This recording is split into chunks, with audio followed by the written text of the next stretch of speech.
महत्वाचा आहे आणि मुसलमानी राष्ट्र नामशेष करण्याचा त्याने जर विळा उचलला आहे मग त्या माझी मनाच्या विळाला ही गोष्ट आम्ही मुसलमानांना खाली वाटतो मुसलमानांच्या नावावरती जगलो आणि त्यांच्यावर उलटून पडायचं हे माझ्यासारख्या कट्टर स्वामी भक्ताला बिल्कुल ठीक कहा आपने। आपकी गुफ्तगू आपके वफादार होने की दलील थी, लेकिन उस बदमाश सेवाजी को पता नहीं पाकिस्तान एक ही हाथ पर शेर और बकरी पानी नहीं पीता। छोड़ दो हमें खाली कागलचा किल्ला आपल्या ताब्यात आल्यावर मला कोणतं इमान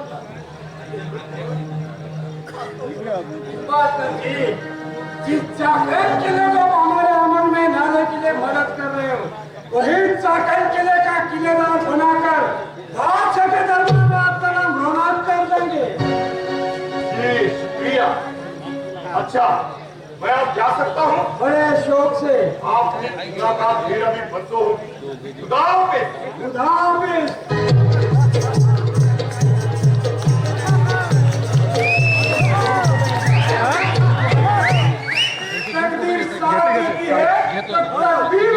पहले दौड़ चलाती है दाऊद खान, लेकिन मुझे शक होता है कहीं वो काफिर हमसे गद्दारी न करे।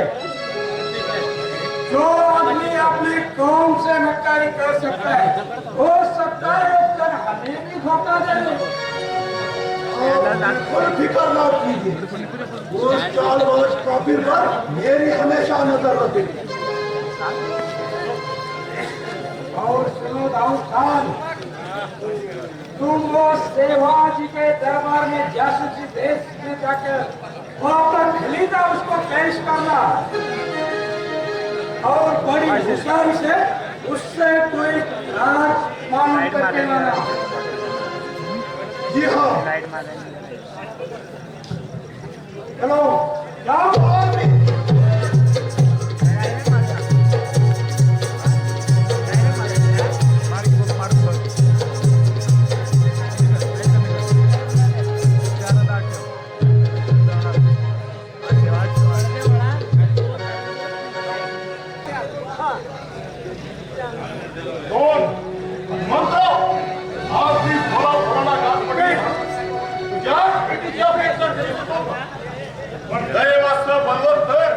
किती विनाश आहे घडून आली। एकल्या देवा गणपती येतो हा, नाहीतर वर्ष 6 महिन्यातही माझी आठवण होते का तुला?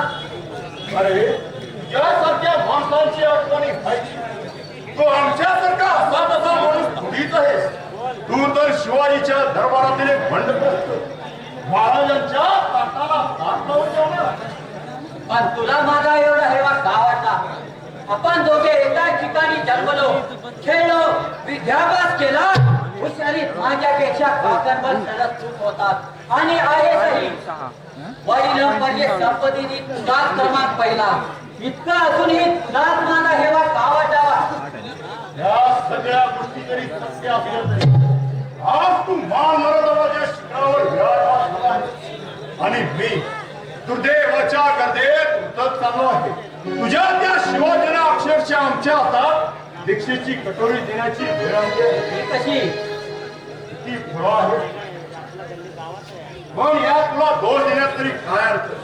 कारण त्या शिवाजीने आपल्या मधुर भाषणानं तुम्हाला लोकांवरती अशी काही छाप बसवली आहे की त्यानं केलेले प्रत्येक कृत्य तुम्हाला साधलं दिसणार। हनुमंतराव हे अंधश्रद्धेचे तुझ्या डोळ्यावर आलेले पटल पुढे घोष करून दृष्टीनं त्याच्याकडे पाशील तर वाघाचं कापडं पांघरलेलं त्याचं दांडग्याचं स्वरूप तुझ्या लक्षात आल्याशिवाय राजवान, किती घाणेरडे आरोप तू महाराजांवर करतो आहे।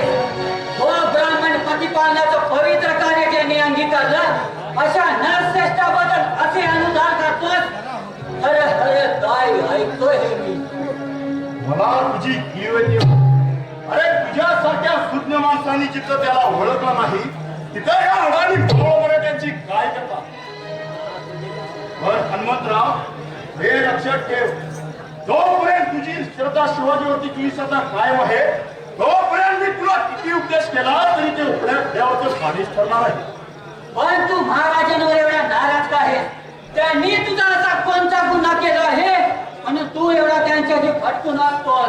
कोणता गुन्हा केला आहे, कोणता गुन्हा त्यानं केलाय हे विचारण्यापेक्षा कोणता गुन्हा त्यानं केला नाही ते विचार. पण या तुला दोष देण्यात तरी काय आहे? कारण आज तू त्याच्या बांधवावरती जगत आहे, त्यानं फेकलेला फाकडीला तुकडा पात जगत आहे. पण हे विसरला, तुझीच फाकडी तुझ्या पुढ्यातून उपकाराचे श्रेय मात्र तो स्वतःकडे घेत आहे. राजबा, असं आडवाला घेत सांगू नकोस. तुला जे काही सांगायचं असेल ते साधे आणि स्पष्ट भाषेत सांग. मी एक साध्या वळा शिपाई गडी आहे. घोड्यावर स्वार झालेल्या गड्याला घोड्याचं उतरायला सांगितलं तर ते काम एका क्षणात करेल. परंतु मोठ्यापैकी गाव देतात मात्र बसण्यात आहे. आणि म्हणूनच तुझ्या प्रगती पथावरील छापात आल्यासाठी भगवंताप्रमाणे मला इथं भाव घ्यावी लागले आहे. राजबा, कोण असा कोणता धोक्याचा इशारा देण्यासाठी तू इथं आला आहेस? हनुमंतराव, या शिवाजीनं स्वराज्य संस्थापनेच्या नावाखाली हाडा आणि मावळ मराठ्यांना आपल्या फौजेत सामील करून घेऊन विजापूरची आदिलशाही जवळजवळ नष्ट करण्याच्या बेतात आणली आहे. आणि भोगलांशी त्याने दुश्मनी पत्करली आहे हे तुला काही सांगायला नको. पण त्या गोष्टीशी आपला काही संबंध नव्हता. मला त्याचा राग येतो तो एवढ्यासाठी की स्वजनांच्या छाती सुद्धा बेडकट करण्याचा त्याने सपना चालवला आहे. जाधव, माने, निंबाळकर यांच्या छांगडी खालसा केलेल्या तुला माहित असेल. आणि अशा प्रकारच्या खालसा केलेल्या छांगडीच्या मालकापैकी तू एक आहेस.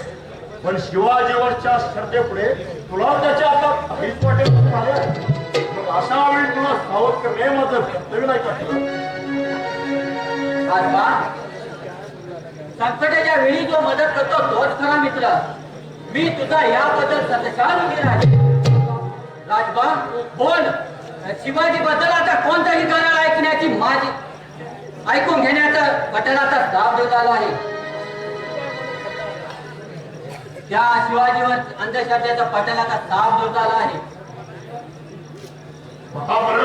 तुझं मन पुन्हा एकदा नीट तपासून पहा आणि शिवाजीवरची असतील नसतील ती सर्व फिल्मश साफ नष्ट करून टाक.